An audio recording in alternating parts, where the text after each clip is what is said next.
Boris Johnson hailed "We got Brexit done" as he outlined his plans for country as it bounces back from the pandemic. In a tub-thumping speech he set out his ambitions for the change that people voted for in the Brexit referendum. He outlined his vision to level up the country and to once again restore Britain's place as a global force on the world stage. Freed from EU rules and regulations, the Prime Minister said the UK was free to strike trade deals across the world to bolster Britain's influence. Mr. Johnson pledged to build a high-wage, high-skilled, high-productivity and, yes, thereby a low-tax economy. "That is what the people of this country need and deserve," he said. "Yes, it will take time, and sometimes it will be difficult, but that is the change that people voted for in 2016. After taking back control, the Prime Minister pledged to crack down on human traffickers exploiting vulnerable people crossing the English Channel in small boats. "We took back control of our borders and will pass the Borders Bill,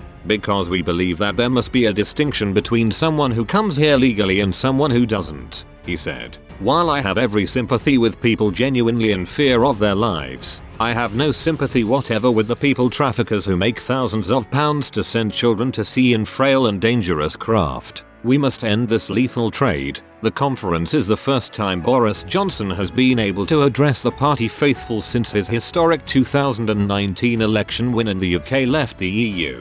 Tory MPs have been buoyed by the chance to properly celebrate their 80-seat Commons majority, while the country has been grappling with the cost of living crisis and petrol shortages. There has been a jubilant atmosphere in Manchester. Even MPs' frustrations over manifesto promise-breaking tax rises have been largely ignored at the conference. "We just don't want to do anything that damages the boss," one backbencher told Express Co UK. Another added, "The atmosphere has been great. Everyone is just really excited to be back and without masks." Northern Ireland Secretary Brandon Lewis said there had been a real buzz about the week-long meet. With slogans of "Build Back Better" and "Getting on with the job," the party has used the conference to pledge to now deliver on its manifesto commitment of leveling up the country now the pandemic is drawing to a close. There have also been plenty of reflecting on the government's success in keeping the economy afloat over the course of the last 18 months and the rollout of the COVID vaccine. In his speech, Mr. Johnson also paid tribute to the NHS and said a tide of anxiety is washing into A&E departments and GP practices after the COVID crisis led to record waiting lists for operations.